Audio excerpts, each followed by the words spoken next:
Good morning to all. Introduce myself. I am Vanaja from CS Department, Assistant Professor of CS Department.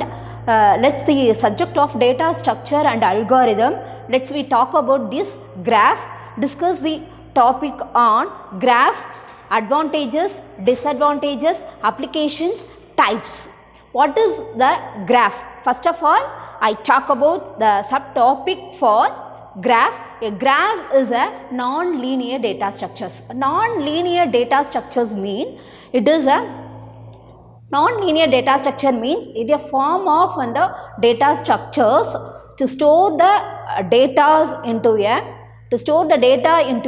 arranging the data in a non-linear data. Non-linear or sequential data, that is called non-linear data structures. Okay, so non-linear data structures. So graph is a set of objects connected to a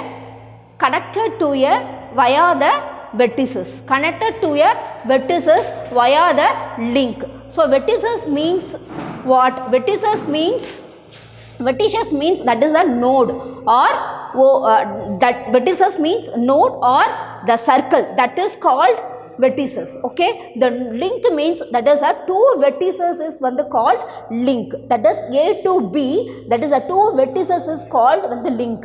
That is adjacency means one vertice is adjacent to another vertices, that is called adjacency. That is a path means that is a sequence of the two vertices. Okay, the sequences of the two vertices means a path. Okay, the next it is a representation of the graph equal to V comma E. V means vertices, E means edges. Okay, if edges E is the empties, that is known as the forest. Okay, next going to be advantages. Advantages means the graph is simple and understandable, because that is the easy way to assigning or aligning a data, that is a simple and understandable. Okay, if it is a graph, it is a visual representation. The next point is visual representation.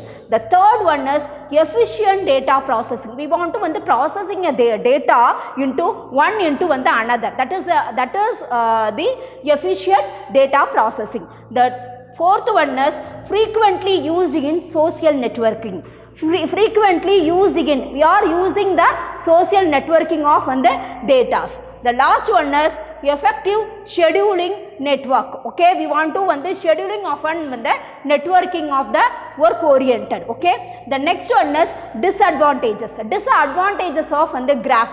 Disadvantages of graph means the first one is difficult to manage and complex. If you want to huge of the data means that is going to face the problem for difficult to manage and the complex. The next one is storing the graph can consume a lot of memory. Because of huge amount of data we want to store means that is the problem will be arising the storing a graph of lot of memory spaces. Okay, the third one is finding the shortest path through huge amount of data. We want to huge amount of data means that time to find out the shortest path means that is the difficult for the disadvantages. The last one is missing or inconsistent. Missing of the data. If you want to the storing of the huge amount of data means that time which data is missing, that is the arising for that inconsistency. Okay, the next one is the applications.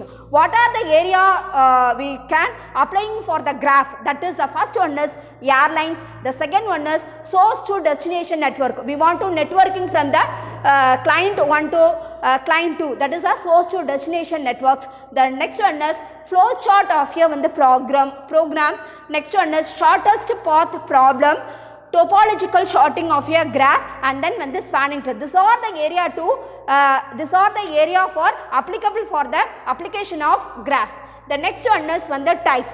The types of the graph means the first one is directed graph, second one is undirected graph, third one is complete graph, fourth one is cycle graph, fifth one is acyclic graph, the sixth one is weighted graph. Let's start the types of a graph. We already discussed about what are the types here. Let's see one by one. First one is directed graph. Directed graph apnaka a direction that goes either away from a vertex A to vertex B, or vertex C to vertex A, or vertex B to vertex A. That is the direction. That is the direction of a graph. Okay, the vertex A, B, C, D, E. These are the vertex. So edges means the direction of a graph when the direction is go through the another vertex. For example, C to A. The direction goes to C to A. Another one is A to B. Sorry, B to A. Again, next one is C to D, C to D, or D to C. After that E to D. After that D to. The next one is undirected graph. Undirected graph means there is no direction. That is called undirection graph. That is A to B, any other direction we want to goes through the one more vertexes. Vertexes A, B, C, D, E, D, and then edges means A to B or B to A. That is there is no direction at all. That is the undirection graph. So B to C or C to B also available. Okay, the next one is complete graph. Complete graph means all the nodes are processed in the graph. All the nodes are processed or present in the graph. That is called complete graph. That is all the nodes are presented here. That is called complete graph. A to B, A, B, C, D vertexes. All the edges are assigning to the another edges. Another vertices. Next one is regular graph. Regular graph means that is adjacent to each other. Adjacent to each other means one vertex adjacent to another vertex. That is called the regular graph.